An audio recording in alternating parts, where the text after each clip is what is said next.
What's up YouTube? It's Bullseye82331 and today I'm going to be showing you how to change the low beam headlight bulb on a Nissan Rogue. This is a 2012 Nissan Rogue. This should be the same from about 2011 to about 2014, 15, and it'll be very similar for all other Rogues and Nissan models. So I would recommend that you buy your bulb online for your vehicle. I had to replace the driver's side a while back. I'll post a video, link to the video in the description below. But I bought the bulb at the local auto parts store and it was $100. So these are two bulbs for $49 on Amazon, and so I would highly recommend buying the bulb online. You shouldn't really need any tools for this other than your hands. Okay, so I'm going to try to show you step by step. So the first thing you want to do is put the new bulb to the side, and again, this is the passenger side. So first we need to identify the low beam headlight, which is going to be right here. And so what we're going to do is come around here and look inside the vehicle. All right, so we see your right here, the first one is your high beam, and the second one, which is, I'm trying to see if I can see right here, that's the low beam. Okay, so that's your normal headlight. As you can see, it is kind of a canister. Let's see if I can see better on this side. So it is kind of a canister. It's right here. That's it right there. And so we're going to twist that canister open. So that's what I'm going to do. I'm going to reach in here and twist it righty-tighty, lefty-loosey. Don't get confused because you are going backwards inside the vehicle. So we're going to twist it and you're going to feel it unlock. All right, so once you remove the cover, it looks like this. So again, you just twist it. It's kind of hard to film it and do it, but you twist it and it unlocks and you pull it straight out. To be careful not to drop it down in the fender, then you have to fish it out. So that just comes off like that. Super easy. And then you can see now the actual bulb is exposed. You see this silver piece inside that tube. So again, you're just going to twist and the bulb is going to release and it should come right out. Okay, all right, so now the plug comes out. Okay, so now I have the plug disconnected from the bulb, and you can see the bulb is sitting, that's the back of the bulb right in there, sitting in there. It's kind of hard to see, but there's a little metal spring that holds the bulb in.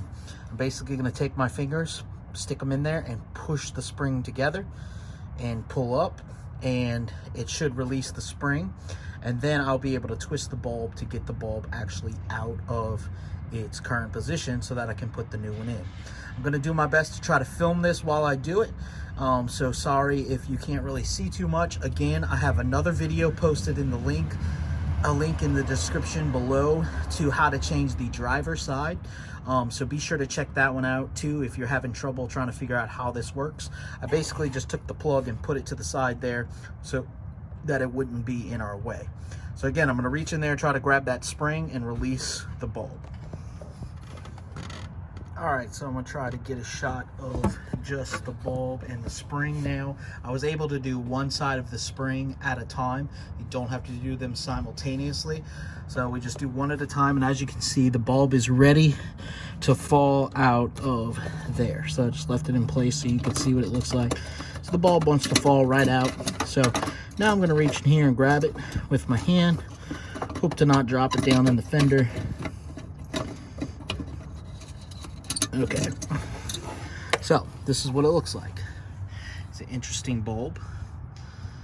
So what I would recommend is if you do end up spending $100 on a bulb, practice putting the bad bulb in so that you don't damage your new bulb when you're reinstalling it. So again, practice with your old bulb. If you need the bulb code or the bulb number, there it is right there. It's a D2R 35 watt. So anyway, this is a Phillips one. The ones I'm putting in are not Phillips, but you know, like I said, the Phillips bulb will cost you $100 at the auto parts store. If you purchase one for $100, I recommend practicing with this bulb, putting it in, so that way you don't damage and crack. As you can see, this one kind of cracked, but that was why it blew out. So anyway, practice putting in this bulb so that you can put the new one in. So now you're ready to grab your new bulb and reinstall it. All right, so now I have my new bulb and I'm going to reinstall it. So basically what I'm doing is I'm gonna put it in, make sure that it's facing the right way for the clips to go in the corresponding areas. And so we'll just stick it right in and find the right spot. And then I'll make sure I reclip the spring. All right, so as you can see, I have the bulb in position. I was able to get it worked out where it needed to be, and now I'm gonna re-clip the metal clips that hold the bulb in place. It was kind of difficult to get the clip in the right spot, or the bulb in the right spot, so that the clip will sit, but the clip should sit relaxed, as you see in the video right now. And so basically now I'm gonna reach my hand in there and just push the clip around the little lip on both sides, and then it's gonna be ready to put the plug back on. All right, so as you can see, I've got the bulb reinstalled, and I've got the little metal spring back reattached, holding the bulb in place.